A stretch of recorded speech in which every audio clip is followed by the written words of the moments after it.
5 and 5. 5 ways to affirm student identities when creating pathways to success. Number 1. Continuously interrogate our own power and privilege. Unless we are socially conscious and vigilant about how we think, speak, and act, we might unknowingly perpetuate stereotypes or contribute to microaggressions in our learning environments. As educators, we need to diligently work to disrupt our unconscious biases and develop a social cultural awareness which includes an understanding of how power and privilege operates in our institution, the gifts that our diverse, intersectional identities bring to our spaces, a willingness to disrupt Eurocentric approaches to guiding students along their pathways. Instead of perpetuating mindsets and language that come from systemic racism and ableism that has disproportionate consequences for students who are racialized and/or with disabilities, we need to work towards removing barriers for our students who have been historically and presently marginalized. Instead of saying, "I am doing this because I am preparing you for university," if you are not good in school, but you are good with your hands, and then you should go into the trades, we need to focus on identifying and removing the historical and present barriers that have closed off pathways for some while leaving them open for others. Number 2. Dismantle streaming ideologies.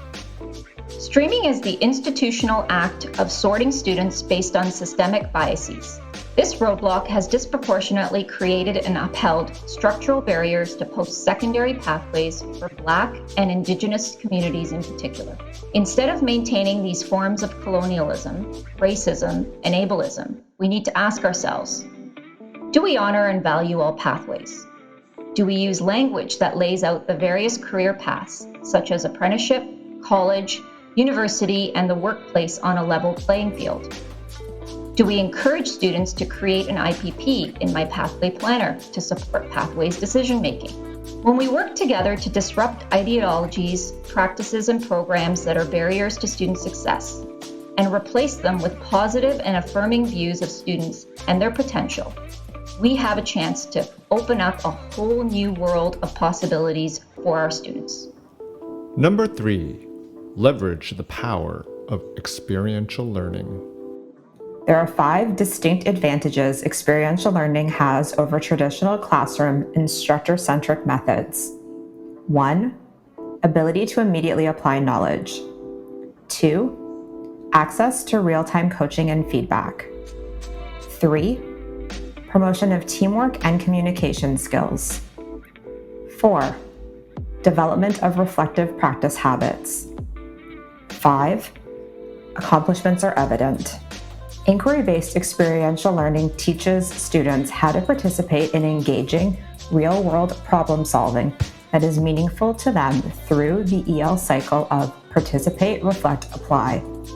Some examples of experiential learning processes include field study, design thinking, problem-based learning, project-based learning, service learning. Some questions we can ask ourselves as culturally responsive educators include, how student-centered is my classroom, and how do I know?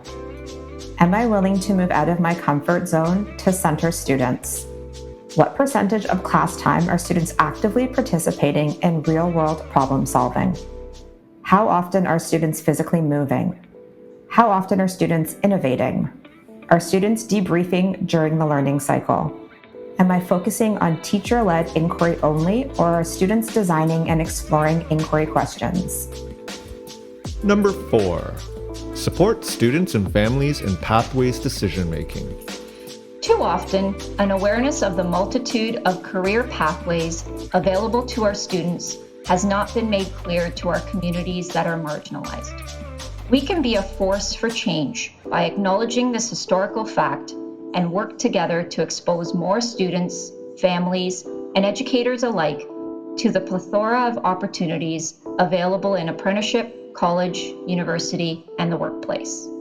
One way we can do this is by making everyone in our school communities more familiar with the education and career life planning framework, which includes this powerful 4-step inquiry process. As educators, we need to break down our preconceived notions about the communities we serve. For example, do we make assumptions such as, our families do not go to university, or our families do not go to college, they only go to university? Exposing students and families to a variety of experiential learning opportunities and events in all post-secondary destinations will support and guide students in making informed decisions about course selections and transitions. Number 5, engage in community outreach with companies and organizations whose visions align with our culturally relevant and responsive pedagogy.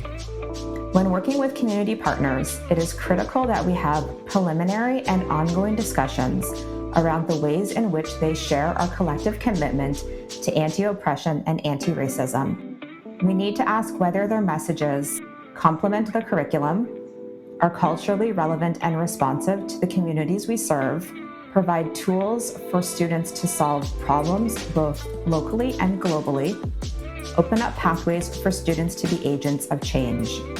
In addition to asking ourselves these questions, we must ensure that their messages align with our system's priorities, such as our Indigenous education and dismantling anti-Black racism strategies, as well as our Director's Action Plan. Another resource that can help us do this is the WIRE-DSB's text selection tool. This toolkit is designed to support educators and schools to be culturally relevant and responsive in both the material and human resources that we bring into our learning environments. Finally, and most importantly, we need to engage in ongoing consultation and conversation with our school community with a particular focus on those members that might have barriers in their way to share their voices.